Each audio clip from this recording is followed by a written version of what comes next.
Alright, everyone, so we are back at it again with Prehistoric Planet 2, Episode 4, and it starts off with the mini Mosasaur Phosphosaurus, I believe it is called, and we see it during the day. It's hiding from much larger Mosasaurs, because it's actually, like, as I said, mini Mosasaur, so it's a pretty small Mosasaur, but at night is kind of when everything comes to life, the prey that it needs, whereas, during the day it is the prey, but at night it becomes the hunter. So its main target is these lanternfish, kind of with the bioluminescence. They're pretty easy to spot, and this is what the mini Mosasaur goes after, because these are just small little fishes, So yeah, mini Mosasaur goes on the hunt, grabs a bunch of fishes, and that's pretty much its day and night cycle. At night, it goes out on the hunt. During the day, it'll hide between these little cavern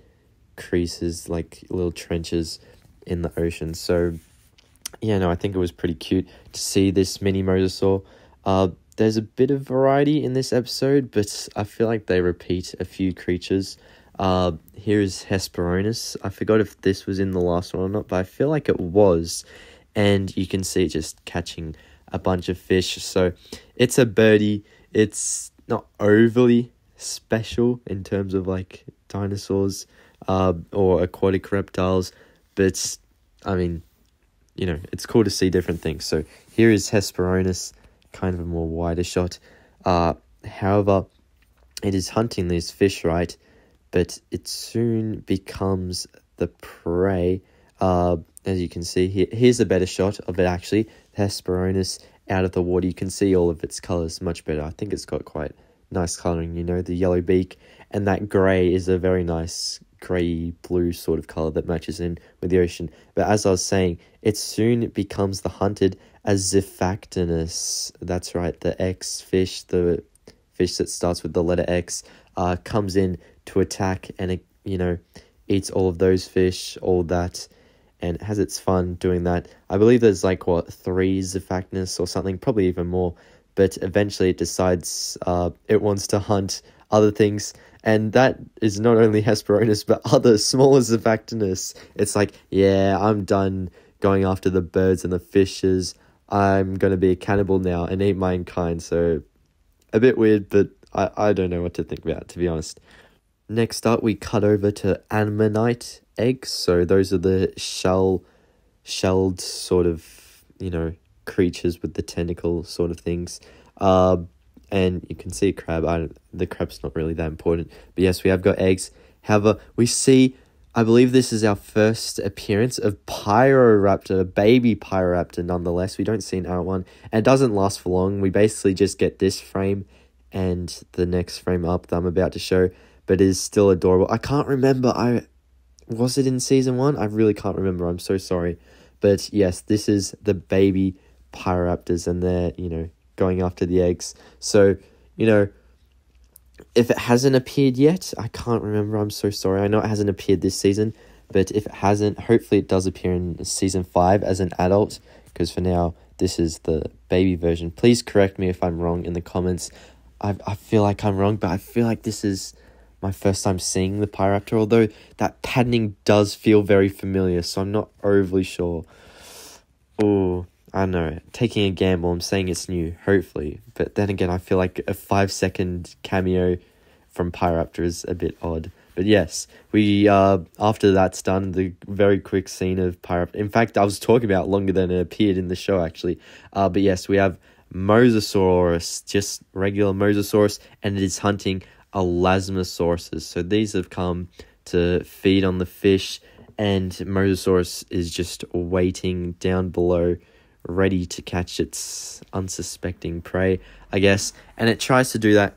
It propels itself up, and it misses the first time, but then it does it again, and you can just see it. The sheer size of the Mosasaurus compared to Elasmosaurus, it is just massive. And it's got the Elasmosaurus in its mouth. It's really just, it can't help itself, the Elasmosaurus. It can't do anything against the Mosasaur, and it wasn't the bite or anything that killed the Elasmosaurus, but instead the sheer power of force, the Mosasaurus hitting it, and that's kind of what killed it, because you can see it isn't shredded up here. It's just kind of dead like that. So yeah, the sheer power of the Mosasaur kind of got rid of it.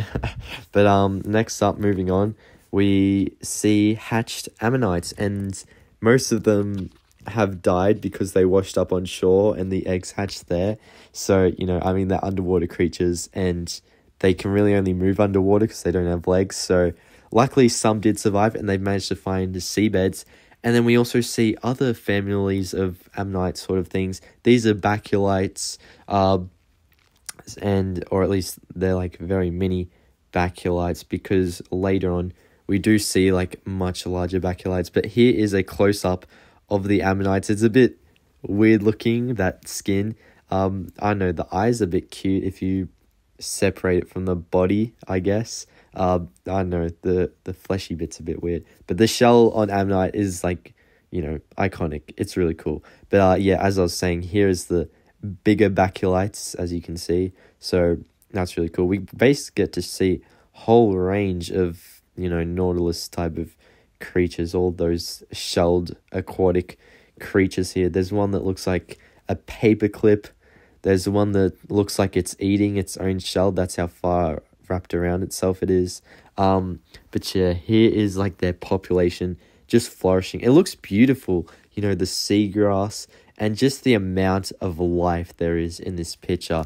It's so cool. And we've also got another one, just because I thought these shots were extremely cool. Like, look at the mass amounts of life in here. It is truly a flourishing civilization. It is just so cool to see that. You can see all the baculites with their massive, you know, sharp cones. You can see many ammonites swimming around. It's just so cool.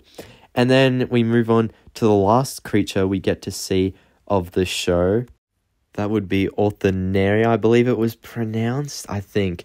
But yeah, we can see them here going up to the surface to catch a breath of air. But they're in like a really icy kind of place. And that is explained by they have the flubber, you know, keeping them warm.